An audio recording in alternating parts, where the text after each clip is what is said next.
He wasn't a tech genius. He didn't build a company. He didn't win elections. Yet he walked among presidents, billionaires, even royalty. Jeffrey Epstein rose from obscurity to become one of the most connected men on Earth.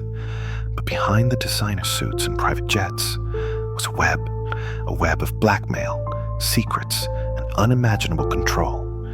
For years, his crimes were hidden in plain sight, his victims ignored, his enablers protected.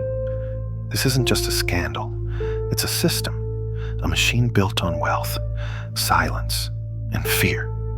And the deeper you go, the more powerful the names become. They told us it ended in 2019, that justice was served, but this story never ended. It was buried. The Epstein Files, the shadow network of wealth and control.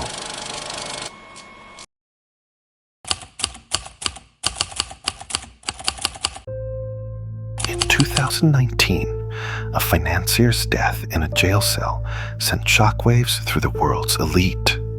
His name? Jeffrey Epstein. His secrets? They could bring down empires. This is the story of a man who held dark power over the elite, a financier with no public business, yet endless access to wealth, private jets, and royalty.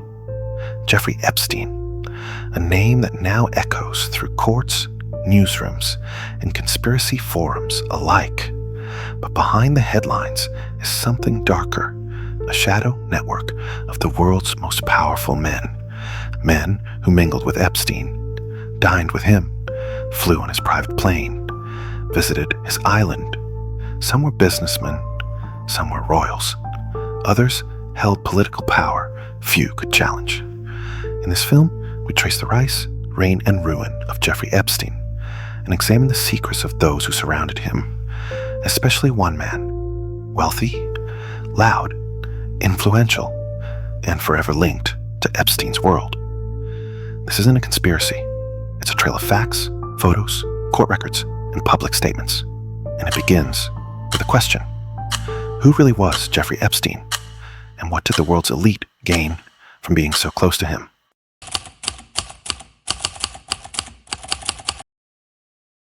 Every empire begins somewhere. But in Jeffrey Epstein's case, it's hard to say where the beginning truly lies. He told people he worked at Bear Stearns, that he was a financial genius, but no one could explain what exactly he did, or how so quickly he had the money to own penthouses, islands, and private jets. Before Wall Street, he taught math at a private high school in Manhattan. Despite having no college degree, that school, the Dalton School, was elite. Its students were the sons and daughters of the ultra-wealthy. It was there, surrounded by powers and money, that Epstein seemed to realize something.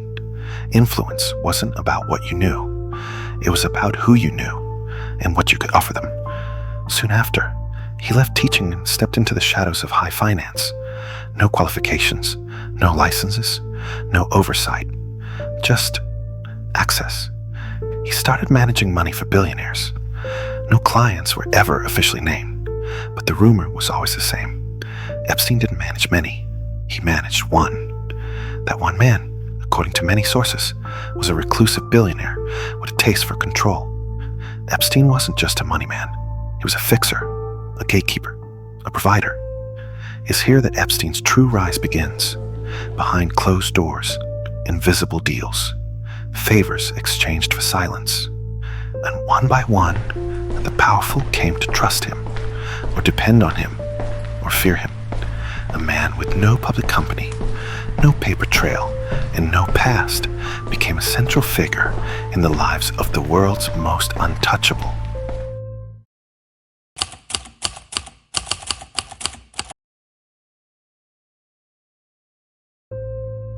By the early 2000s, Jeffrey Epstein was no longer just wealthy.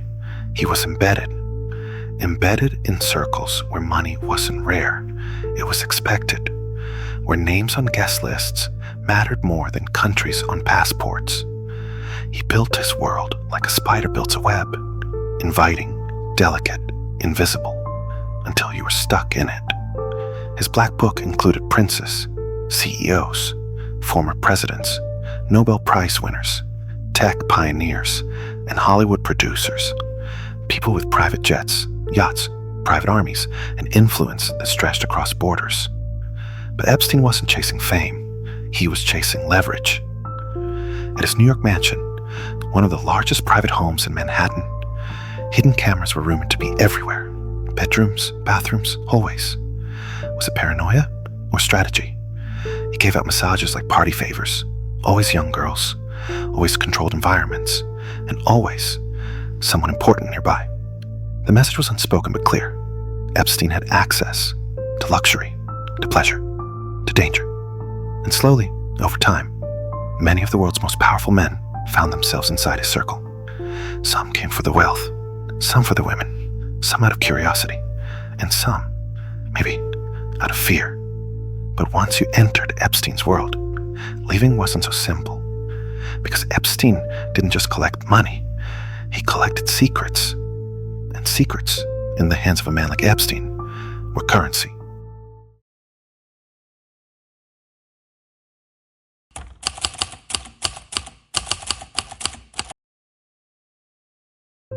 A private island in the Caribbean, 36 acres of paradise, owned entirely by one man. To the outside world, Little St. James was just another billionaire's retreat. Crystal waters, palm trees, staff, and luxury villas. But to those who knew, or even suspected, the island wasn't a retreat. It was a fortress. Guests arrived by helicopter or by yacht. No neighbors, no press, no questions. Once inside, stories say the rules changed. Girls, some allegedly as young as 14, were flown in regularly. Locals reported strange comings and goings. No one stayed long, and no one spoke afterward. There was a blue and white temple-like structure on the island with a golden dome. Its purpose, still debated. Some say it was a music room, others a safe room. Some believe it was something far more sinister. The staff were instructed to never speak to Epstein's guests. They were told to keep their eyes down. Some were made to sign lifelong N-Dosur, as this wasn't just luxury. This was power, unchecked and uninterrupted. There were cameras, said one former employee. There were rules, and there were people you didn't question. The island had everything except accountability. It wasn't a vacation spot. It was a stage, and the performances that took place there, if the testimonies are true, were acts of manipulation, exploitation, and control. But why here? Why build such a place? Because in isolation, people act differently, and Epstein understood something few ever do. True control happens when no one is watching, and no one believes the witnesses.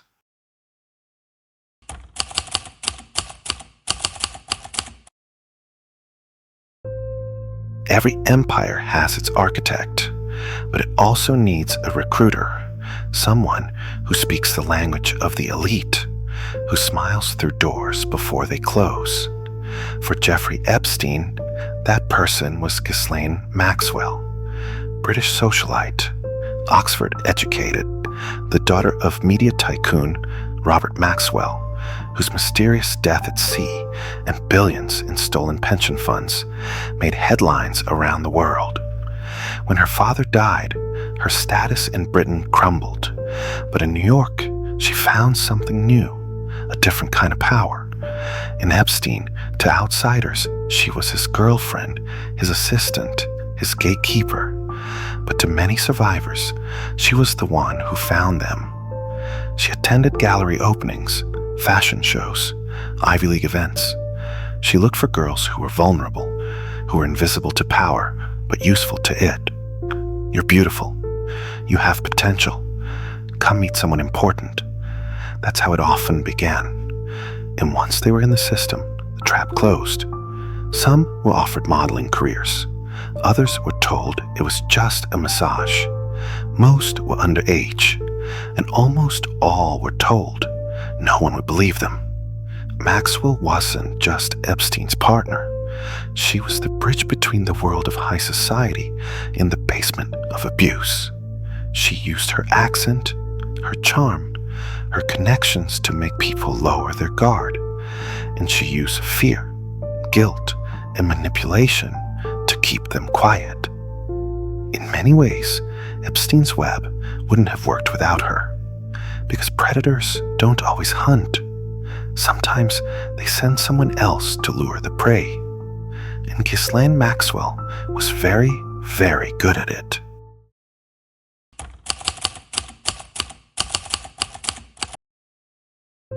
For years, Epstein's world seemed untouchable, protected by money, power, and silence. But cracks always form, slowly, then all at once. In 2005, the first major fracture appeared. A 14-year-old girl told Florida police that a man named Jeffrey Epstein had paid her for a massage. That turned into something else. What began as a single complaint quickly grew into dozens. Girls came forward, some from troubled homes, some still in high school, all with eerily similar stories. But something strange happened. Instead of being arrested for serious charges, Epstein's legal team negotiated a deal, one of the most controversial plea agreements in modern American legal history. It was called a non-prosecution agreement. Epstein would plead guilty to minor state charges, soliciting a minor for prostitution, and served just 13 months in a county jail. He was allowed to leave for work during the day. The victims, they were never told about the deal until it was done. The man behind the arrangement, a U.S. attorney named Alexander Acosta, who would later become the Secretary of Labor. To many, it looked like the justice system had blinked, that money had won. Again. But those cracks didn't close, they widened. Investigative journalists began digging deeper. Civil lawsuits were filed. Survivors began speaking publicly, and slowly, people started asking, who was this man really protecting? Behind closed doors, fear was growing, because Epstein didn't fall alone. If he went down, others might too. The whispers were no longer whispers. They were turning into headlines. And in the shadows, powerful men, the ones who had once flown on his jet, visited his island, stayed in his mansion, started to feel the cold grip of exposure.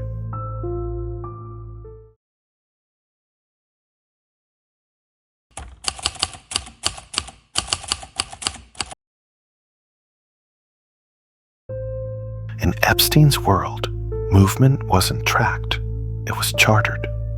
His private Boeing 727 was more than just a jet.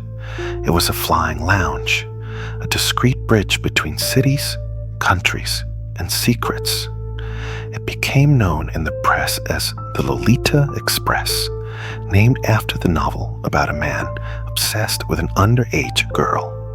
Inside, leather seats, beds, entertainment systems, and often very young passengers. According to testimonies, some girls were assaulted mid-flight. They weren't just being transported, they were part of the itinerary. But what made the plane infamous wasn't just what happened inside, it was who was on board. Years later, flight logs were unsealed in court documents, listing names of passengers, dates, and destinations. And those logs revealed a web far wider than many had imagined. Academics, diplomats, famous actors, billionaire investors, tech founders, members of royalty, not once, but dozens of times. Some claimed they had no idea. Some said it was just a ride. Others denied being there at all. But the logs didn't lie. And in a world where silence had been a shield, the flight records became a sword. Because each name wasn't just a name, it was a connection, a shadow cast, a question asked.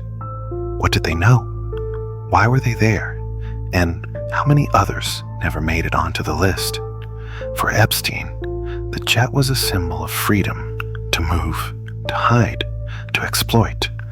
But in the end, it also became a trail, a paper trail that began to lead straight into the lives of the world's most powerful men.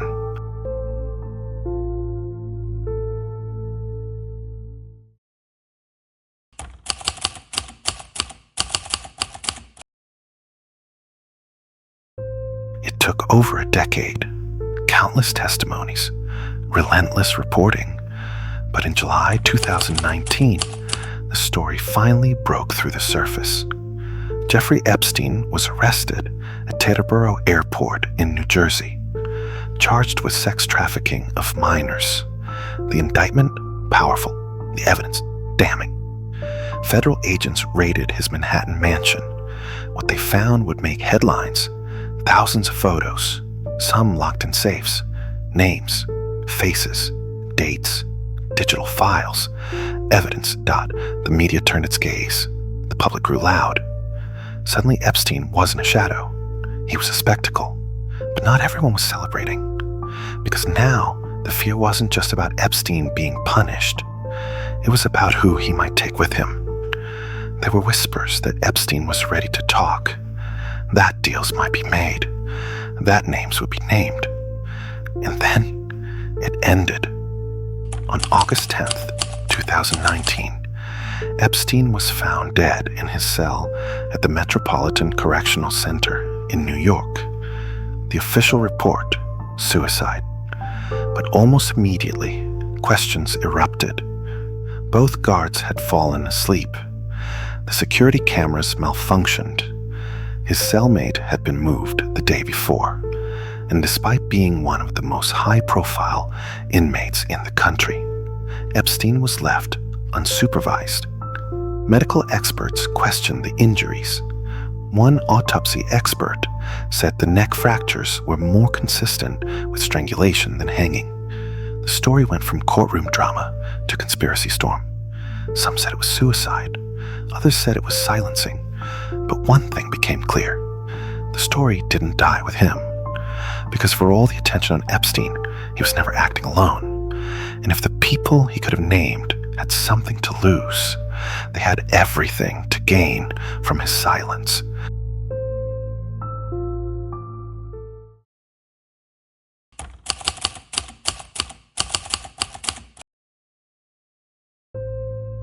Epstein's death didn't end the story. It unleashed a storm.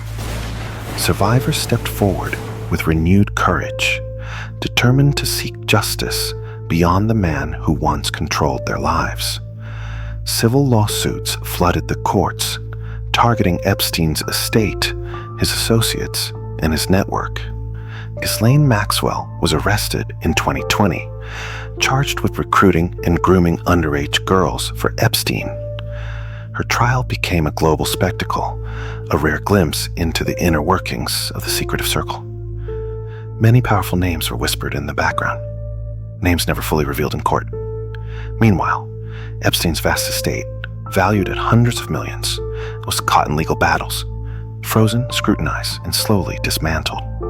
But beyond the courtroom, questions remained. How deep did the corruption run? How many protected themselves behind money and influence? Journalists, activists, and investigators kept digging. Some faces faded from public view. Others doubled down on denials. And the survivors, many still fighting, became symbols of resilience in a system reluctant to admit its failures.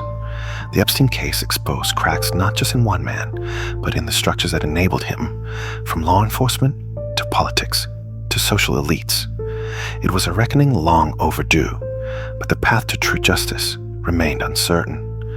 Because when power and secrecy collide, the shadows grow deeper, and the light struggles to reach.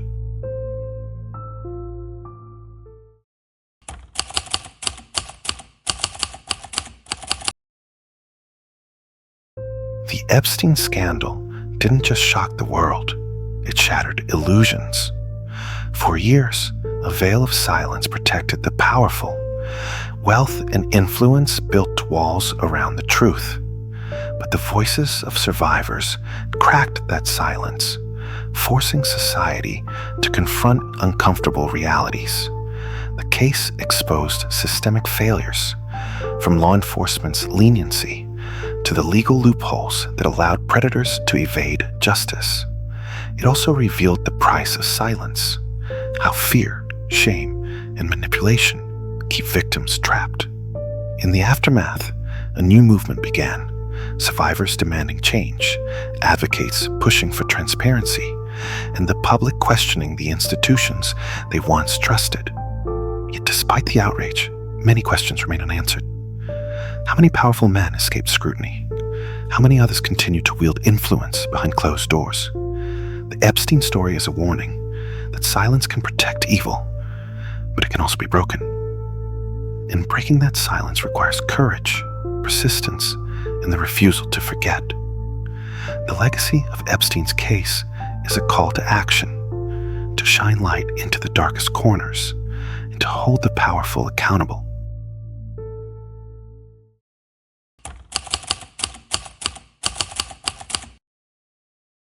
Epstein was never an island. Behind the scenes, a vast and secretive network supported his operations.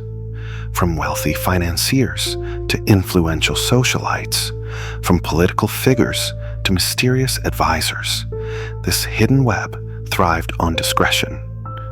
Many names surfaced, some publicly, others whispered only in private circles. Among them were enablers who arranged meetings, facilitated travel, and silenced victims. One central figure was a woman who became Epstein's closest confidant and alleged recruiter. She was more than a companion. She was the gatekeeper to a world few could enter, and many feared. Questions lingered about the extent of their collaboration and whether others in the network wielded power far beyond what was visible. The network's reach spanned continents, connecting elite parties, private islands, and exclusive gatherings. The secrecy was maintained through loyalty, intimidation, and the promise of silence. But as investigations continued, cracks appeared in the armor of this unseen network. Some insiders turned whistleblowers, others vanished from the public eye. The full scope of the network remains unclear, but the shadows it cast continue to darken conversations about power and accountability.